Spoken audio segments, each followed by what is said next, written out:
Hi, welcome to the Little Gardens Homestyle text class of A Course in Miracles. Grab your book and read along with us. So good morning, Jan. What are we doing today? Well, I just want to say before we get started that Leanne and Dale said Dale wasn't going to be here. She might be here. So she may show up, but I think we're a full house now. Okay, so today we are doing in A Course in Miracles using the Foundation for Inner Peace version. We're doing one of the most powerful and wonderful sections, chapter 6, the lessons of love. We're going to do the introduction and the message of the crucifixion. This is a reversal of everything I was taught as a Christian growing up about what the crucifixion meant, what it was for, what was the implication for my life, what did it mean about me, and what was I supposed to do about it. And that the whole story of salvation was built on my sinful nature that caused Jesus to suffer. And he paid the price to his loving Father who demanded retribution. Did that make sense? It didn't even make sense to me as a child. Demanded retribution. So Jesus, being his only son, said, "I'll do it, Dad. I'll suffer instead of them." Oh my God. He did that for me. I am so guilty. It's what a heavy burden. And that's the story that I think most Christians were given. And this is completely throwing that out the window and saying this is not what was going on in Jesus' mind, and this is not how we should be taking the crucifixion and the resurrection. So are you ready to be liberated from that old story? Okay. All right.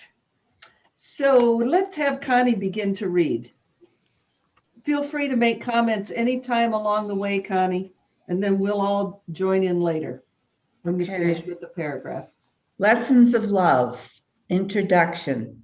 The relationship of anger to attack is obvious, but the relationship of anger to fear is not always so apparent. Anger always involves projection of separation, which must ultimately be accepted as one's own responsibility rather than being blamed on others. Anger cannot occur unless you believe that you have been attacked, that your attack is justified in return, and that you are in no way responsible for it. Given these three wholly irrational premises, the equally irrational conclusion that a brother is worthy of attack rather than of love must follow. What can be expected from insane premises except an insane conclusion?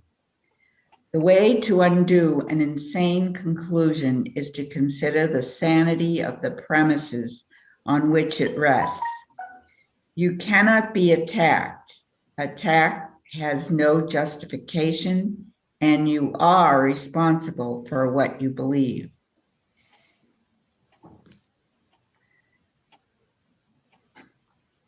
I have to admit, the first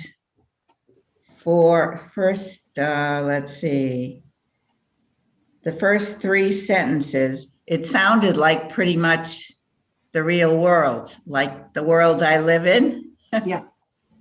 And then all of a sudden I realized, oh yeah, right, this is a course. So it's a freedom. It's a freedom that I sometimes forget, just as I forgot in reading this. Yeah. It's amazing how we go back and forth, isn't it? Yeah. Yeah. Yeah, and I from what you were saying earlier, I was on a Zoom with some friends, and we were talking about faith. And it's so amazing how I can hear that people always come from not good enough, fear, God is here, Jesus is here, I'm not worthy. You know, even when it's not being said, there's undertones. You can tell there's always the guilt that that the Course just frees me from. And when you're freed, you can free them. Yeah. You know, you give them a silent message, they're okay. Right. That's what I was doing. And it was like, it was a different space. Yeah. Any other thoughts about this paragraph? Sentence 3 just blows my mind. You know, anger cannot occur unless you believe that you have been attacked and that your attack is justified in return. So you're protecting yourself. And it's like, but it happens so lightning fast that it's like, I don't know. It's amazing. Yeah. But that's what's going on. Yeah. And it's all based on who do you think you are? Mhm. Are you a body or are you spirit? As spirit, you cannot be attacked. You're one with them. As a body, yeah. The last few words, actually, you are responsible for what you believe. Mhm. And even not just in this context, but generally, Yeah. you are responsible for what you believe. That's a massive statement, isn't it? Because we start off not believing that. We think, well, I just believe that because I believe it. It's just happening, isn't it? It's Right. so to be told, no, you're responsible for what you believe. It's like, am I? Oh, well, that puts a different complex on it completely. Yeah. Because if I'm responsible for it, that must mean I can control it and I can give it up. There's no other logical explanation, is there? Yeah. Mhm. Yeah. That's great. So can I was just going to ask a question. Sorry. I'm not sure I'm still 100% getting the anger and fear tie-in. So is that just, I'm angry because I'm fearful. I think I've separated and, you know, I'm in big trouble now. So I'm just lashing out because I'm really afraid of what's going to happen, like that God's going to punish me, or is there something else? It's not quite as clear to me. That's the deepest part. That's the root. Okay. Yes. And then it'll come out in more earthy ways. You know, I'm afraid I'm going to lose my money because of what you did. So I'm angry at you. You know, that's just like the way it gets reflected here. I'd like to point out something that I've done with this paragraph that really helps me to unpack it. And that is in sentence 3, there's 3 premises. And then in sentence 6, there is Opposite. the opposite of those, and they're connected, you know. So I've numbered them 1, 2, and 3 twice. So for example, or to go into this, in sentence 3, you believe that you have been attacked, and then in sentence 7, you cannot be attacked. Well, how can I not be attacked? Only if I think I'm a body can the thing I call I be attacked. If I remember that I'm spirit, I cannot be attacked because I'm one spirit with the person who is behaving in a certain way. The second one, your attack is justified in return. Attack has no justification. Just that very statement is enough to hold in my mind. If I'm attacking and it's not justified, remember, there's another way of looking at this. So the separation was conceived as a lack of love. Yeah. And that's what fear is a Yes. lack of love. Yes. So if I think there's some lack in me, I know that I'm in fear. Right. And so my choice is I can attack back, Yeah, right? which does no good at all and only causes more pain. Right. So instead of attack being a positive assault, Yeah. attack is just a lack Uh-huh. that can be supplied and fixed in that moment. That's forgiveness. That is forgiveness. Yeah. So I don't see attack, like I cannot be attacked by somebody else. Hmm. So therefore, I don't need to attack in return. Right. I can interpret their attack as a call for love and Yes. answer it. Right. So fear and separation is like fear is a separation from love. That's our Right. basic belief. Yeah. So he said that this involves, you believe that what God created could be, I'm reading in chapter 2, you believe that what God created can be changed by your own mind. You believe the perfect can be changed. You're believing all these things. And here's the thing about recognizing I'm responsible for what I believe. If I'm responsible for what I believe, I can change. That's I what believe. Eric was saying. Yeah. I mean, Yeah. that's the whole, there's no order of difficulty in miracles because I can change what I believe about myself. That is why responsibility is power. Yeah. Taking responsibility for what we're experiencing is powerful. If we think someone else did it, then we're victims. And that's kind of one of the premises, one of these insane premises is I'm a victim. Right. So instead of my fear being this belief that attack is a positive assault, I see the fear is just a lack and I supply that lack because I've changed my beliefs. Why don't you go on and read paragraph 2? Well, let's make sure that Laura got her question. I was just going to say something. This experience that I had, it was really intense. I actually, because this had been going on for about a month and I had been coming from the course, being in love, seeing the person as whole and complete. It was almost as if I could feel at one point I was losing that and my ego was taking in, the part of me that is my ego or whatever.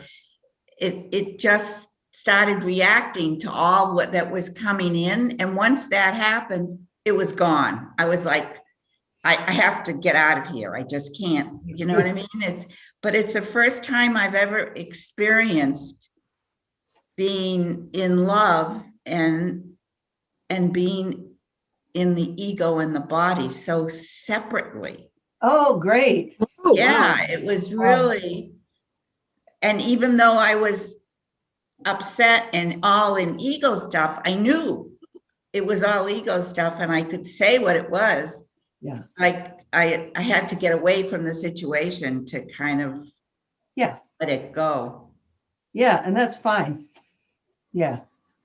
One of the things that I have a note here about this area, this introduction, is that we dissociate. You're talking about the two different thought systems and going back and forth. And ego will have us believe that the ego thing is what's real. And that love thing, that's kind of out there and you're trying for it, but nah, that's not real. Whereas this is training us to say that love thing, that is what you are and what the other person is. And all that ego stuff is something else. So we just don't want to buy into, don't buy into, it's like recognize the two thought systems when they come up, but don't believe the ego's thought system is who you are. Yeah. Right. And so again, if I perceive the attack as unjustified, that the attack is coming because they're experiencing some lack of love. Mm-hmm. If I see that as a lack instead of an assault, then I can supply the lack. That's what we're doing. So now. I wanted to ask if Laura got any clarification on the fear and anger. Yeah, I think so. Thank you. If I could just summarize it, I mean, we've all, I think, seen experience things that are happening, right, where people are just lashing out because they've got there's loss or they feel like there's this gaping hole in them and they don't know what it is, and it's almost like the best correlation I can come up with, you rescue a dog who's feral and he's like snapping at you and everything, but he's starving.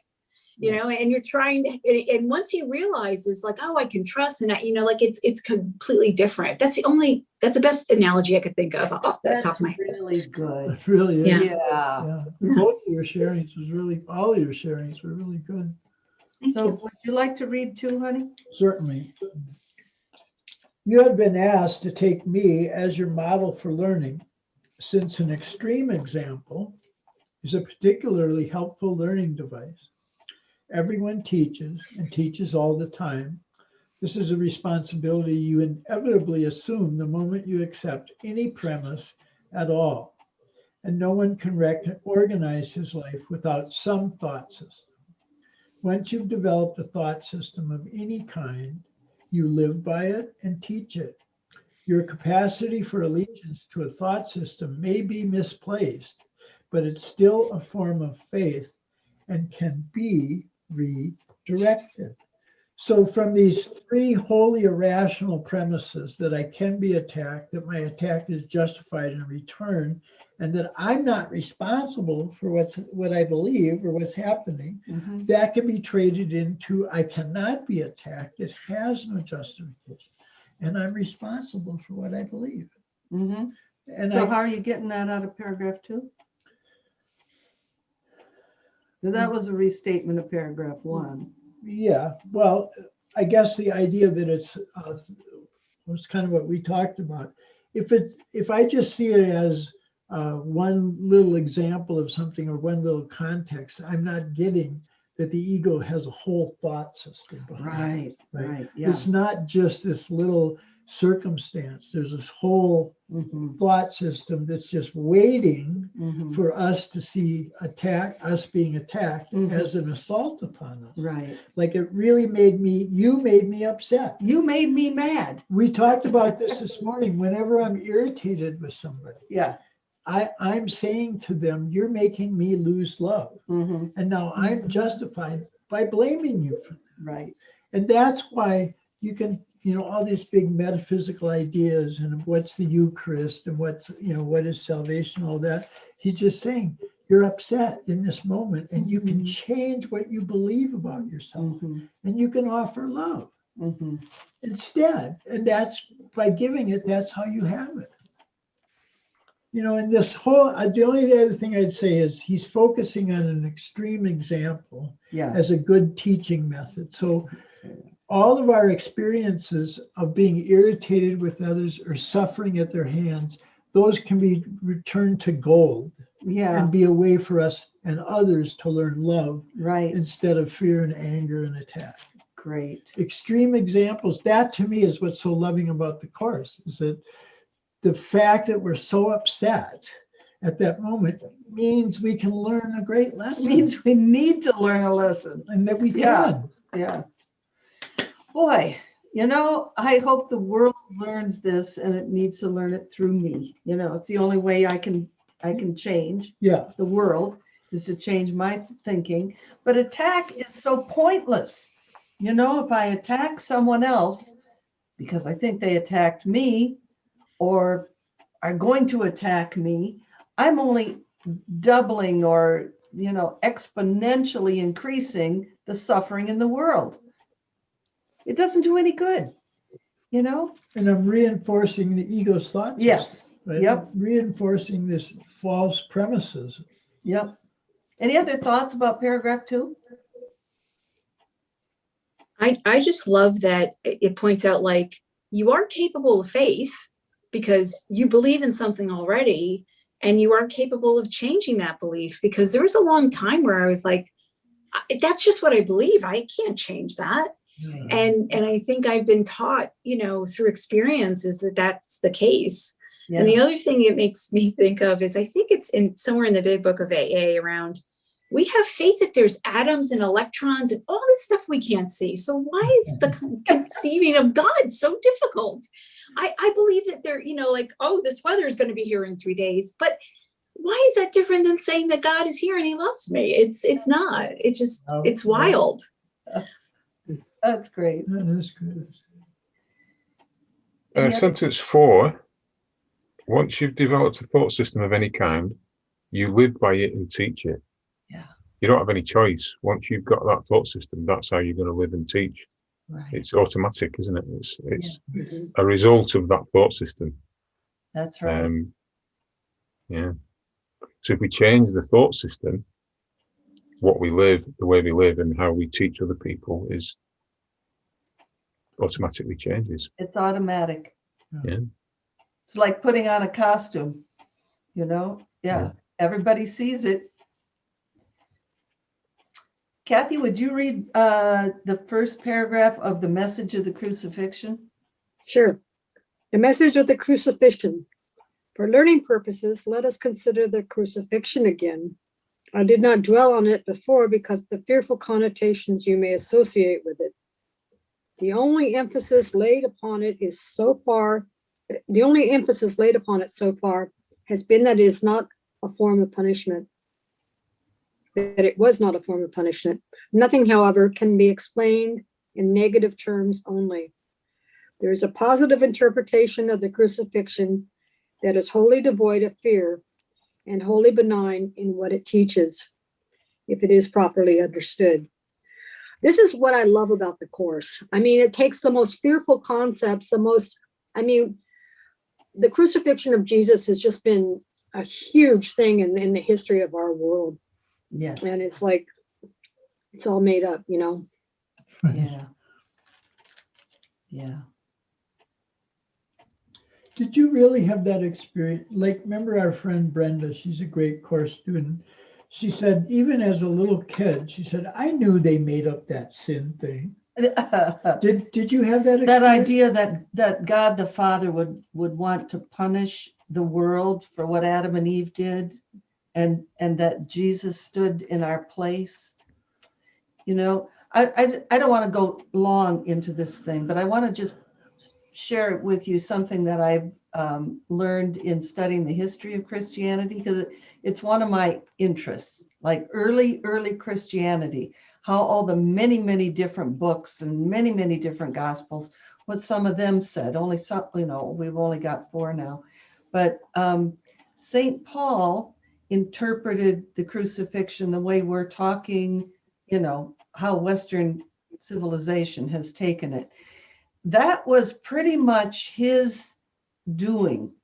And the reason he did it was to show that Jesus was part of the Jewish tradition of the sacrificing animals, Abraham sacrificing his son.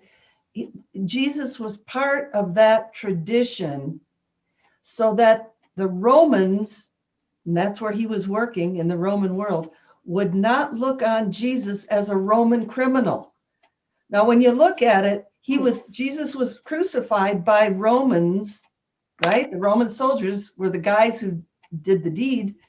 So St. Paul was trying to say, oh, no, he wasn't Roman. They misunderstood. He was Jewish, and he's part of the Jewish tradition. And that's why the whole Old Testament got brought forth, so that the Christians in the Roman world wouldn't be persecuted. So let me understand that. So is that belief a belief that says God is demanding payment for the sins? Yes. And that nice guy Jesus paid it for you. That's, yeah. So I don't know how much of that actually got, embellished in later years. I don't know. But it's the idea that God himself or itself wants this punishment. Requires justice. That's what I was taught. Yeah. How much of that, I don't know. But that, immediately that doesn't make sense to love. No, it doesn't. Not if God is a loving God. It does not make any sense. Yeah, as a child, to answer your question, did I think about that as a child? I thought to myself, isn't God bigger than the idea of justice? That idea, isn't he? Does he have to do that?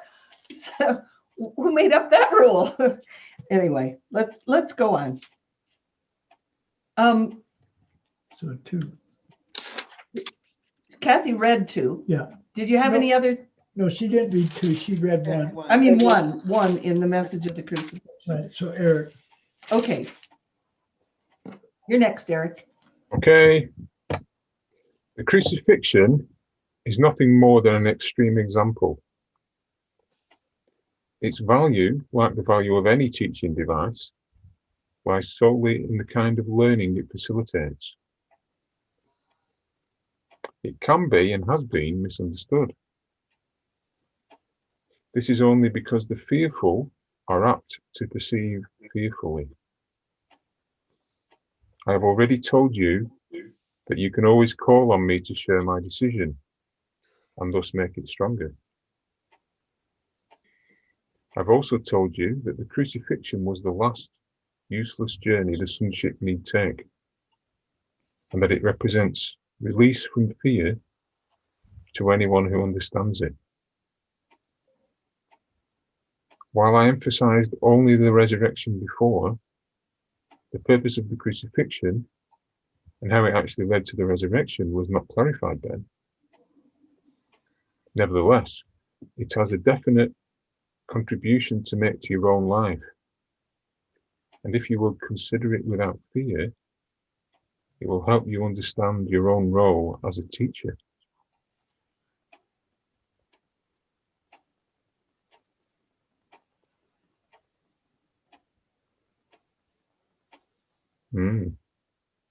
Yeah, the crucifixion was the last useless journey the sonship need take.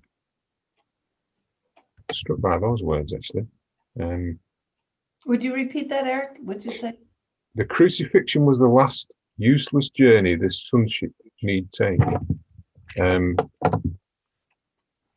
So it's like the crucifixion was, I don't know, it's like breaking out of the ego box somehow. Yes. You know, Jesus was the one that actually listened to the voice of God and ignored the voice of ego perfectly. So by doing that, he just broke down this whole ego dynamic that we can then obviously follow. So yeah, the last useless journey. Last. We don't need to go through crucifixion. You know, and we can be grateful still to him. Like they're trying to evoke gratitude to him, but in this illegitimate way of he took the punishment. Mm-hmm. Still, we can have gratitude to Jesus because he's teaching us that these extreme examples, like my wife abandoned me, or my wife's enslaving me, or my wife's, all of those situations that come up every day with friends, family, whatever, he's teaching us that however outrageous it seems to be, you can have a positive experience Right, that's it. of love and not attack. I think that's exactly what Eric was saying about breaking out of the box of the ego. So, yeah. Yeah. And it's a teaching device, so we have to learn to do as he did. Other comments on 2?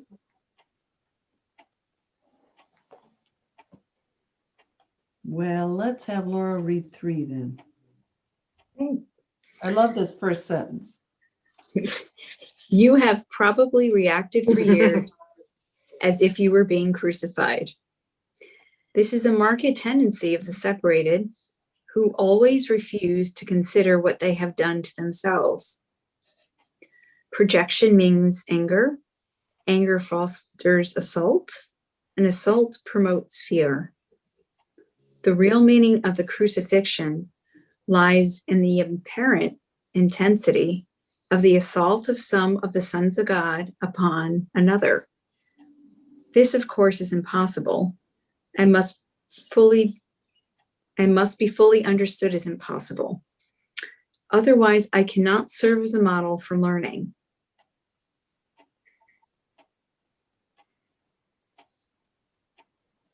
Yeah. So the first line, I can totally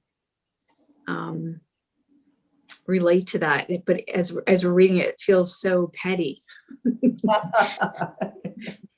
Yeah. Not quite the same, but I could see little tiny crucifixions, right? Afflictions, Yeah. and a tendency of the separated. Oh, and what's so interesting though is the actual crucifixion.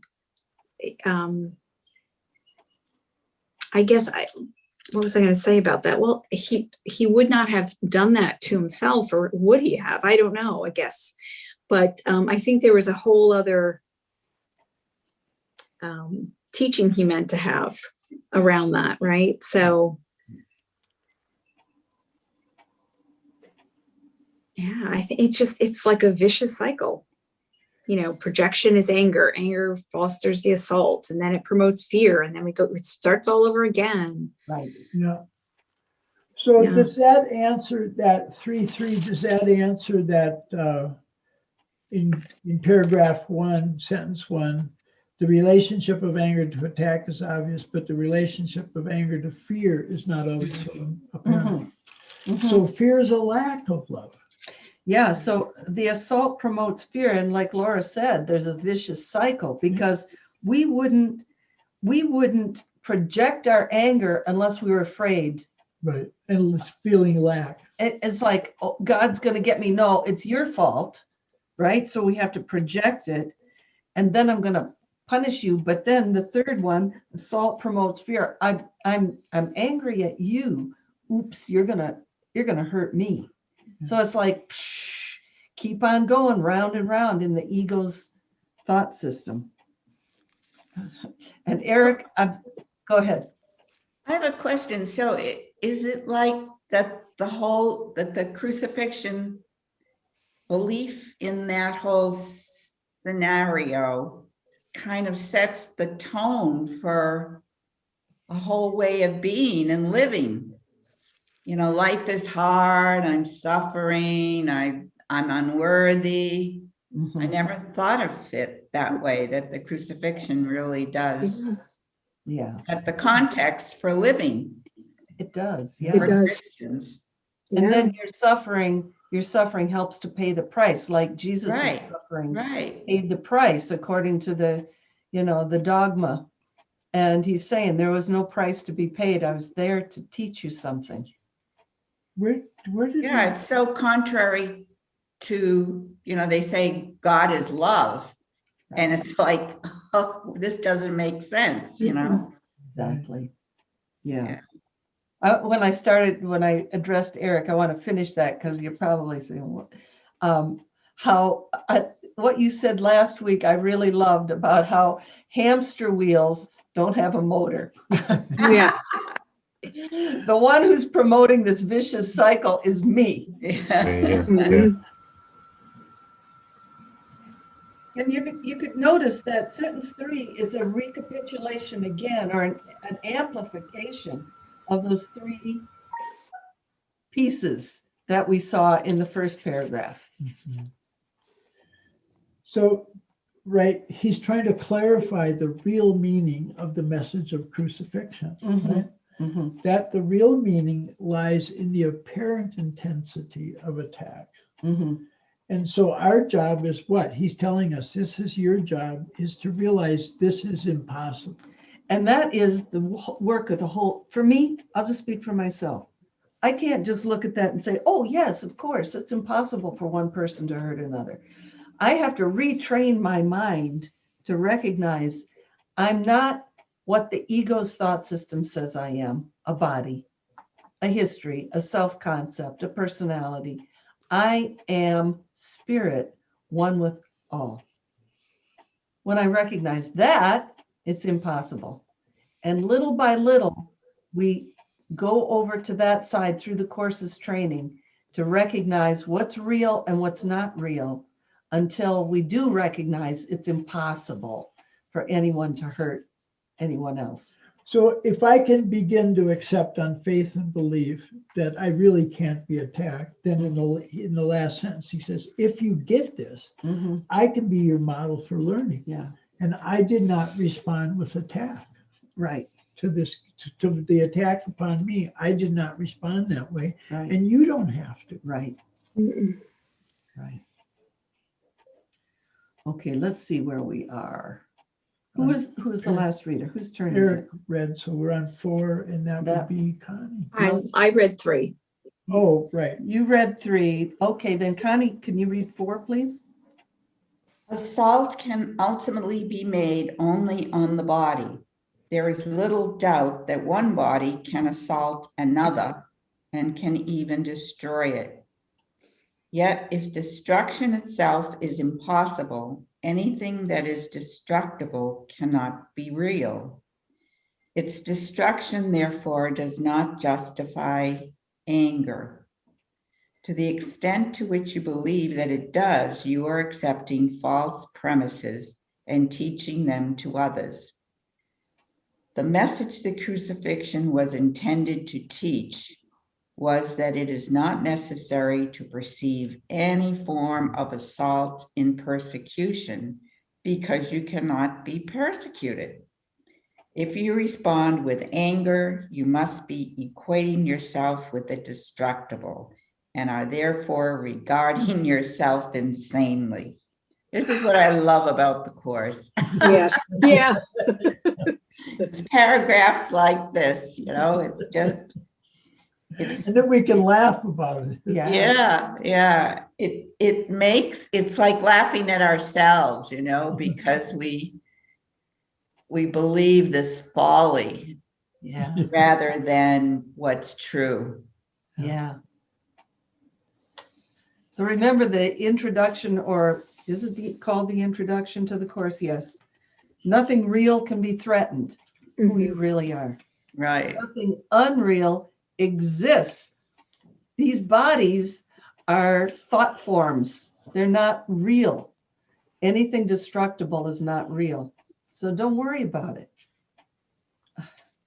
Big turnaround. Right. I remember when I first started the course, those lessons, this isn't real, that isn't real. Yeah. It seems so foreign. And now it just seems like a way of being almost, Isn't that great? Yeah, it's really. By releasing ourselves from the belief in the destructible, we release ourselves from all forms of pain. And so love can just be in our experience. It's right there underneath all of the pain. Just release the pain by releasing our beliefs about who we are. You know what it made me think of is our whole idea of death, like somebody in our life dies, but that's unreal because the being is indestructible. That's the meaning of the resurrection, isn't it? Yeah. I mean, you've been doing a lot of calling upon the saints and things lately. Like there's all this help. Yeah. Those that seem to have passed away, they're there helping me. Yep. I think that's throughout the course. It's just to call them saints, that's just an old-fashioned way of looking at it. But it's all the sonship, right? It's all the holy being that we are is all in support of our awakening. And if we just ask. Anything else about paragraph 4?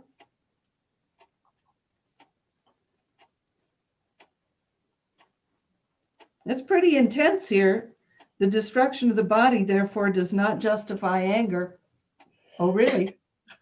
What? Then why am I reading the news? So 4:5, so he's back on this idea. You have an insane conclusion if you think there's loss. Yeah. Right. If you're in fear and in anger, you have an insane conclusion that there was loss. I was attacked. But the way to change that conclusion is to change the premise. Right. I cannot be attacked. Right. I am as God created me. Right. I'm not a body. I'm free. I'm still as God created me. Right. I can change the premise and then the conclusion changes. Yeah. That's so key. It's so simple too. I know logic can be pretty pedantic. Yeah, that and obtuse and whatever. But it really is, part of it is rules to thinking. Yeah. And I can change my premise. Yeah. Okay, whose turn is it next? I think it's mine. You, Jan. Yeah. No, I have, go. Yeah. I have made, I have made it perfectly clear that I am like you and you are like me. That's so huge. But but our fundamental equality can be demonstrated only through joint decision. Wow. You are free to perceive yourself as persecuted if you choose. So but our fundamental equality can be demonstrated only through joint decision. So when you're thinking about the sonship and love and stuff, that's when you're equal to. You're agreeing with Jesus here. You're okay. So you are free to perceive yourself as persecuted if you choose. When you do choose to react that way, however, you might remember that I was persecuted as the word judges and did not share this evaluation for myself. And because I did not share it, I did not strengthen it. I offered a different interpretation of attack and one which I want to share with you. If you will believe it, you will help me teach it. So it's still our choice. Wow.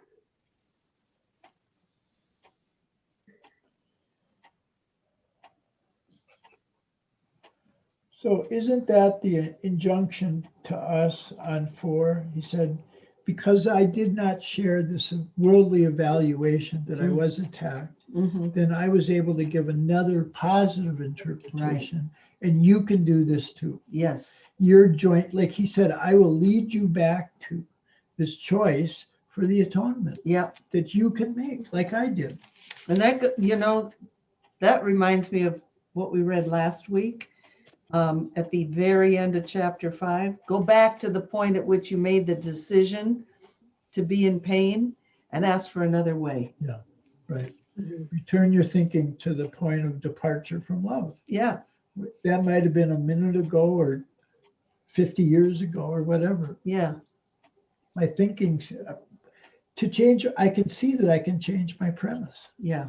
A premise isn't something it's something you're assuming could be true. And then, and then you build on it and then you see how it works. Right. I keep coming back to what it says in one of the lessons. You're not asked to take this on an unsupported faith. Try it out and see how it works. Try out a new interpretation when you're being attacked. See if agreeing with Jesus's interpretation is going to be more helpful. See how it feels. It'll feel a lot better than if you believe you're attacked, then you attack back. If you believe that your spirit and cannot be attacked, two completely different responses in the mind, in the body, in the world, the whole thing, everything shifts. I wanted to read this because he's going to bring this up in this section about being the way, the truth, and the life, his famous saying, I am the way, the truth, and the life. In the second review of the workbook, he says, regard these practice periods. When you're practicing this thought system, he says, regard these as dedications to the way, the truth, and the life, right? Refuse to be sidetracked into detours. Fear is a detour, detour out of love, illusions, and the thought of death. Yeah, and those three things are opposites. So practicing this thought system is a dedication to the way, the truth, and the life, so we can make the same decision he made. Yeah. And have a positive experience instead of you're irritating the shit out of me. So what you are implying here is we need to do the practice. Right. It's just like just hearing it once. Well, some people might make a huge shift just by hearing it once, but most of us take a lot of exposure to it by doing the workbook and applying the lessons to our life as we go forward. Any other thoughts on paragraph 5?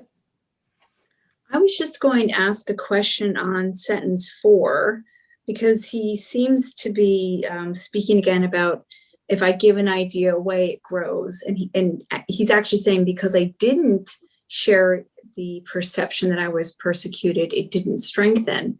So does that mean that private thoughts or misperceptions can also increase by sharing it? Is that right? What I'm Do you mean unshared thoughts, ego thoughts that I don't speak? Is that what you mean? Well, I guess. So I guess what he's saying is, well, I didn't believe I was persecuted, so I did not strengthen that idea of persecution. You're right. So if he did, or say I did, like he was persecuted and I share that idea, I'm strengthening that idea as well. He said that explicitly in the workbook. Even the separation had to be shared. Mhm. Shared That's before. why Yeah. Okay. if you don't, so if somebody is attacking me, right, and not denying from this thought system, it seems as though we're being attacked. Mhm. If we don't believe that Mhm. and have faith in what Jesus is saying is possible, Mhm. then I can have a positive experience. Right. But if I feel like I'm attacked and I attack back, I'm reinforcing the ego's thought system. Right. And understanding how big that is really huge here. So this addresses Laura's question. It's shared, but it's still not real. Right. Yeah. It Thank you. seems to be real through Yeah. sharing. Right. So I'm losing track today. We're on 6. Okay. Whose turn is it to read now? Well, Laura just did. Oh, no. Kathy just Kathy read. just It's Eric. I just read. Didn't you two read first? What's that? Aren't we back to the beginning again? Yes. He's Okay. asking if you were. Oh, I'm skipping myself because I talk so much anyway. Okay. 6. As I have said before, as you teach, so shall you learn. If you react as if you are persecuted, you are teaching persecution. This is not a lesson a son of God should want to teach if he is to realize his own salvation. Rather, teach your own perfect immunity, which is the truth in you, and realize that it cannot be assailed. Do not try to protect it yourself, or you are believing that it is assailable. You are not asked to be crucified, which was part of my own teaching contribution. You are merely asked to follow my example in the face of much less extreme temptations to misperceive, and not to accept them as false justifications for anger. There can be no justification for the unjustifiable. Do not believe there is, and do not teach that there is. Remember always that what you believe you will teach. Believe with me, and we will become equal as teachers.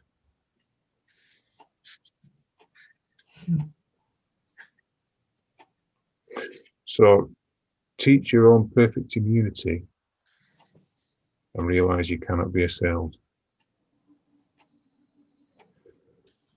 I mean, that's the ultimate teaching that is given us here, isn't it? That when people believe that they're attacking you, or outwardly it seems that you're being attacked, don't react in the manner as if you've been attacked. Yeah. But obviously we can't do that without a higher power being present in our lives, can we? It's just not possible. Yeah. That's right. Sentence 5.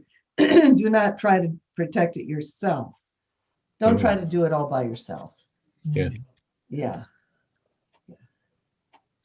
So we can demonstrate then the resurrection like he did. Mm-hmm. If we don't perceive ourselves as persecuted, we can demonstrate, here's the Son of God, what God created, born again in this moment.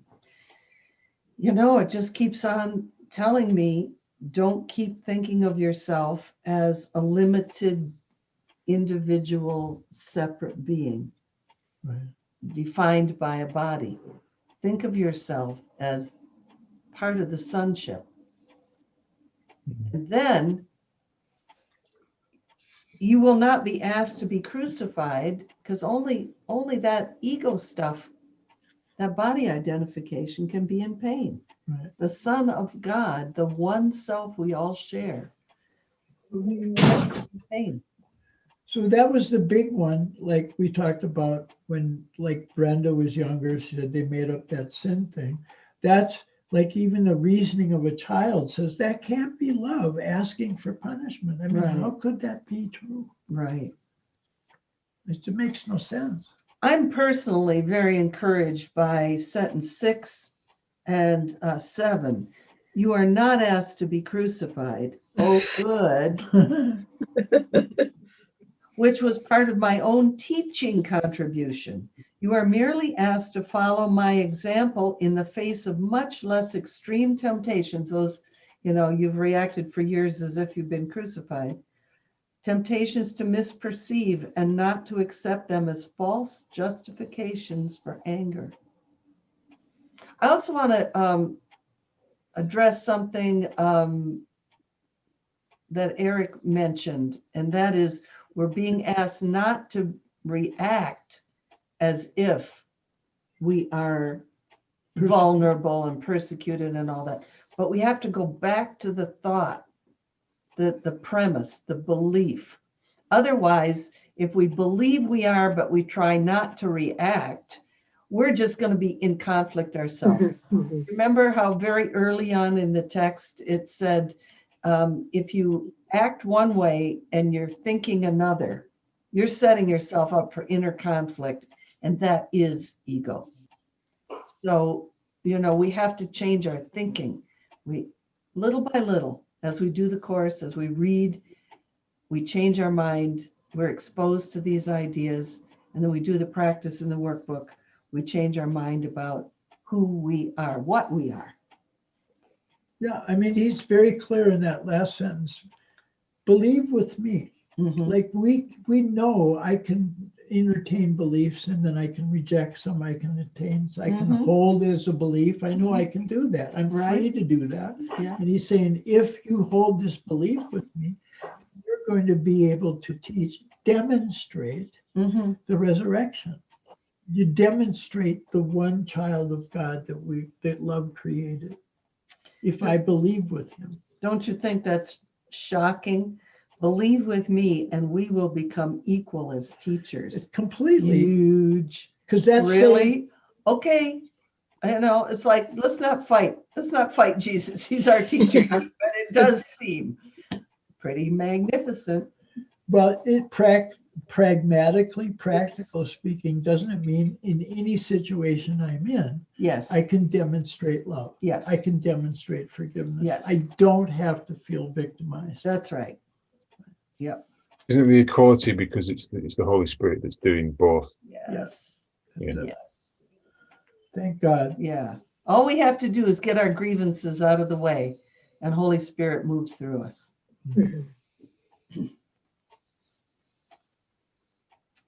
7. Tell me who's reading. Me. Go. All right, 7. Your resurrection is your reawakening. I am the model for rebirth, but rebirth itself is merely the dawning on your mind of what is already in it. See, that I was thinking of that today. He goes through this process of showing us first, your experience isn't happening to you. It's a decision to see yourself a certain way. So then we begin to learn I can make better decisions until I realize the Holy Spirit's answer is the only thing that's there. And I'm not making that answer true. I'm just accepting it. Right. I don't have to strive. And I can just accept what's been given to me. Right. How much easier that is. Your resurrection is your reawakening. I am the model for rebirth, but rebirth itself is merely the dawning on your mind of what is already in it. God placed it there himself, and so it is true forever. I believed in it, and therefore accepted it as true for me. Help me to teach it to our brothers in the name of the kingdom of God. But first believe that it's true for you, or you will teach amiss. That to me is so true. Well, let me finish this. Otherwise, you'll teach amiss. My brothers slept during the so-called agony in the garden, But I could not be angry with them because I knew I could not be abandoned. So why would I be angry at somebody who seems to be irritating me and causing me to lose my peace when I can use that same situation to remember my peace, Mhm. to remember the love? That is your reawakening. That's And my that's your reawakening. resurrection. That's it. And my realization, love did not abandon me, Mhm. and nor did I abandon love. Mhm. I couldn't do it. Right. It's impossible for me to abandon love. You know, it's taken me many, many years to understand the resurrection. And this paragraph helps me. I mean, the whole section here helps me to understand what he means by resurrection. Yeah. And it means I'm spirit. Jesus is spirit. When he knew that he was only spirit, he was able to manifest a body. Actually, if you read the Gospels, it appears that he had several different bodies. And it's like spirit can make anything at once. That is a message that goes all through the course. Our mind, the spirit, is powerful. It'll manifest form on all thought manifests form on some level. Do you remember that? So it's like, okay, I'm getting the resurrection was not that the body as the same old liver and spleen, came back into life. It means he let go of that body and knew the immense hugeness of the spirit, and from that brought forth other appearances. They're not real either. Right. So that's theology and metaphysics and big stuff. Like Yeah. they're not about it. But what he's saying here is you can see what you're believing Yeah. and you can change what you believe. Mm-hmm. It doesn't mean you know this is true, but you can have a belief and you're giving faith to that belief. So believe with me. Yeah. And you can demonstrate with. That's so the I point. can see I'm believing I'm attacked. Right. And I believe I need to attack and return. Yeah, you got to protect yourself. And it's not a decision, it's just happening outside of me. Yeah, yeah. I can change that belief. I'm responsible. I'm responsible for my belief and therefore what I perceive. It starts with that. That's Yeah. so we have one more to Oh. read. Okay. Yeah. So who's next? I just read. You just read. I think we skipped Connie. Connie can read, yeah. I don't know. Doesn't I'm matter. so non-linear today. Yeah, it seems off somehow. I am sorry when my brothers do not share my decision to hear only one voice because it weakens them as teachers and as learners. Yet I know they cannot really betray themselves or me, and that it is still on them that I must build my church. There is no choice in this, because only you can be the foundation of God's church. A church is where an altar is, and the presence of the altar is what makes the church holy. A church that does not inspire love has a hidden altar that is not serving the purpose for which God intended it. I must found his church on you, because those who accept me as a model are literally my disciples. Disciples are followers, and if the model they choose has chosen to save them pain in all respects, they are unwise not to follow him.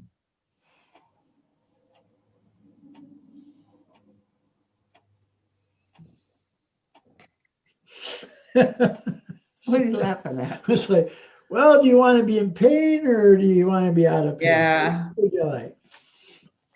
Yeah, it's like just choose. I'm in a space the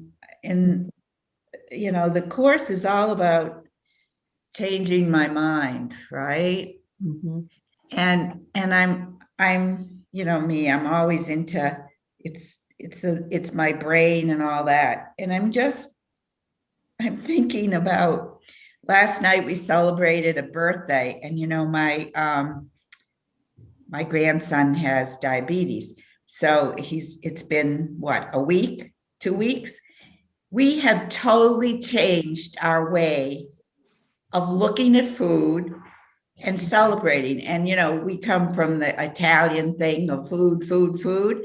And so I'm just amazed. And I'm thinking, if the mind can make, and everybody's like on board, it's just naturally, everybody's switched how we look at food, what we choose, what we bring in, what we don't. And I'm thinking, why is it so difficult when it comes to the course? You know, it's like, why doesn't it just happen instantly, you know, like that? I don't know. And maybe that's why sometimes when people have an experience that just changes them. I remember Ray had this experience where he heard a voice and all that, and he got it. And that's when it was like, that's it. And I got, you know, he believed in the course and tried to live his life that way. And I don't know, maybe I need an event to happen to kind of have me shift my whole mind or something, you know. I don't know. Well, you could ask for that, but I think you're doing it little by little every day. Yeah. Yeah. But it's so much harder. It seems like somebody else is doing it for us. Yeah. When it comes like an event or something, but we are responsible for everything that happens. We could just ask for help in changing our mind. However, spirit wants to make that happen. Just ask for help. Right. Yeah. Right. How do I feel, as Tim says? Mhm. You know, I was talking about this with people who have been in 12-step program for a long time. And that second step is came to believe. Mhm. Like it's a process to Mhm. develop different beliefs. Mhm. You know, we can let go of a little bit, maybe sometimes, maybe Yeah. all of it in some circumstances, Mhm. but it's a process. We come to believe Mhm. by seeing our decisions do. I mean, we wouldn't be doing this unless long ago we made a decision to change our minds. Uh-huh. Maybe the world didn't change, but we Mhm. felt peace. We felt change. Yeah. We see that all the time. I changed my mind. Maybe that didn't change necessarily, or it didn't change in the way I thought it was supposed to. Uh-huh. But I realize I have this power. Yeah, I rule my mind, which I alone must rule. exactly. I have that power. That's what's hard to see. That to me is what takes faith. Because it really does seem like there's a world that attacks me. It seems like something is outside me that's just here. Yeah. I have nothing to do with it. And my And body, it's dangerous. and my body seems to surround me. Yeah. He said, don't deny that you believe that. Yeah. Your body seems to surround your mind. We don't deny that we believe it, but then we put that belief up on the altar That's and it. say, change that for me. Yeah. I am not limited by my body. There were several things in this paragraph that really seemed strong and powerful to me. How about you? That first line, actually, I am sorry when my brothers do not share my decision to hear only one voice. It's like he's there watching us, you know, every move. Like, is it what decision's going to be made here? He's going to listen to the one voice. Oh no, to the other voice again. Don't do that. And it's not a judging way. It's in a come on, do it. I want you back here with me, sort of way, you know. Yeah. That's beautiful. Yeah, it's great. How about the idea that we're literally his disciples? Literally. I think in the Bible, there's the number 72. It's like, oh, there's millions now. And I claim that. I think that's important. So let's pull that out a little bit before we're done. A church is where an altar is, and the presence of the altar is what makes the church holy.